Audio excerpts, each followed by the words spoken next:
जिस समय प्रभु श्री राम गया जी में पिंडदान करने के लिए गए, पिंडदान करने के लिए गए तो पंडित जी ने कहा कि कुछ खाद्य सामग्री की जरूरत पड़ेगी, वो जुटाई जाए। तो प्रभु श्री राम और लक्ष्मण जी खाद्य सामग्री जुटाने के लिए पास में एक नगर था, उसमें चले गए। इधर जिस तिथि में पिंडदान होना था वो तिथि कम समय के लिए थी और वो निकलने वाली थी। इधर माता जानकी ने देखा कि प्रभु श्री राम दूर दूर तक आते हुए नजर नहीं पड़ रहे हैं, कहीं ऐसा ना हो ये तिथि निकल जाए और पिंडदान नहीं हो पाए। तो माता जानकी ने इस भय से कि तिथि ना निकल जाए, उसके लिए क्या किया कि बालुका के पिंड बनाए और पिंड बना करके माता जानकी ने तिथि निकल ना जाए, इस वजह से माता जानकी ने ही प्रभु श्री राम के आने से पहले पिंडदान कर दिया। पिंडदान हो गया। उसके बाद प्रभु श्री राम और लक्ष्मण आए, आकर के सामग्री को पंडित जी को दिया और कहा लो तैयारी करो, जल्दी से तिथि निकलने वाली है, पिंडदान करने हैं। तो माता जानकी ने कहा प्रभु तिथि ना निकल जाए इस भय से मैंने पिंडदान कर दिए, अब पिंडदान करने की कोई जरूरत नहीं है। प्रभु श्री राम कहने लगे कि सामग्री तो अब आई है, पिंडदान कैसे हो गए? तो बताया बालुका के बना करके ही कर दिए। प्रभु श्री राम कहने लगे मैं कैसे मान लूं कि मेरे पिता ने पिंड स्वीकार किए हैं कि नहीं किए हैं? तो आज माता जानकी कहने लगी तुमको मेरी बात पर अगर विश्वास नहीं है तो पूछो इस केतकी फूल से, इसके सामने मैंने पिंडदान किया है। पूछो इस गौ माता से, इसके सामने मैंने पिंडदान किया है। पूछो इस बट वृक्ष से, मैंने इसके सामने पिंडदान किया है। पूछो इस बहती हुई नदी से, पूछो इस बहती हुई नदी से जिसके सामने मैंने पिंडदान किया है।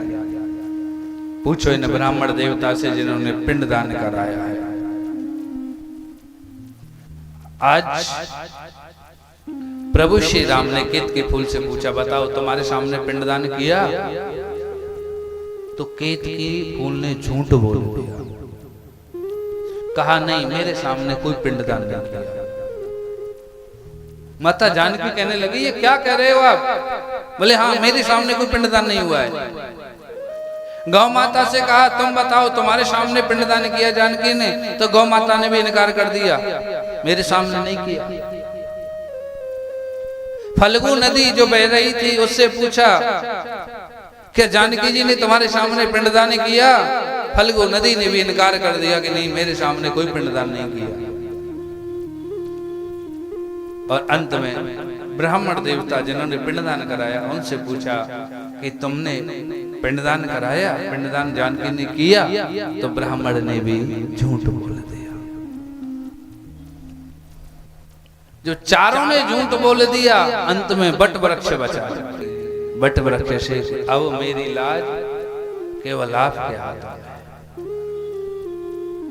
बंधुओं आज प्रभु श्री राम बट वृक्ष से पूछने लगे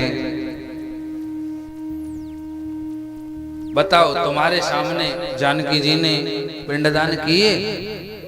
बट वृक्ष ने कहा मेरे सामने माता जानकी ने पिंडदान किए। आज जब बट वृक्ष ने कहा मेरे सामने पिंडदान किए हैं तो प्रभु श्री राम कहने लगे जानकी मैं कैसे मान लूं कि तुमने पिंडदान किए हैं और मेरे पिता ने स्वीकार किए हैं?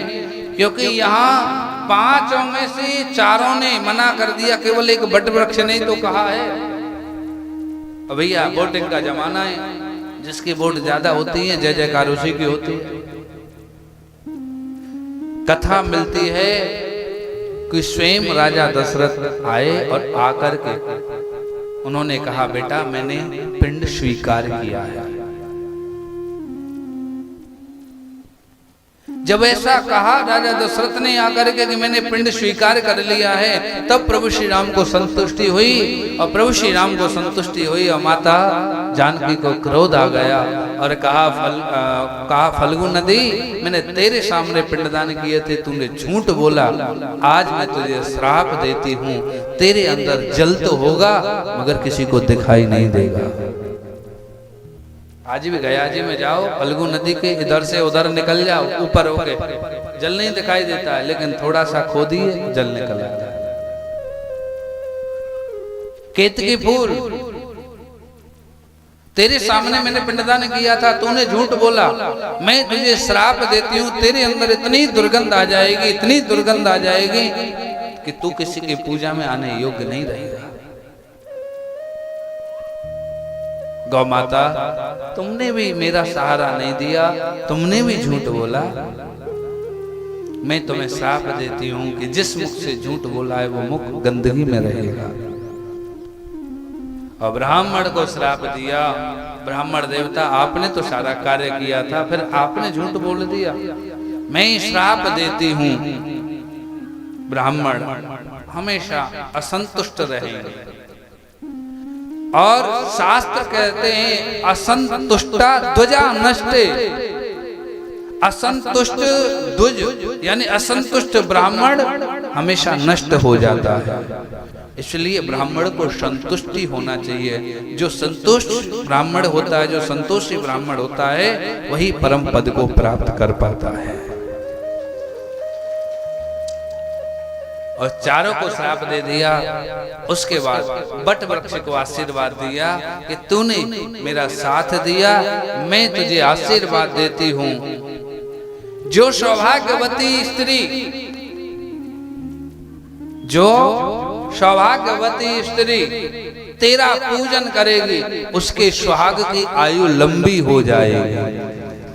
आज भी जो बट सावित्री की हम पूजा करते हैं, ये माता जानकी के आशीर्वाद का ही प्रताप है। जो आज सौभाग्यवती स्त्रियां बट वृक्ष की पूजा करती हैं। बोलो हर हर हर हर हर हर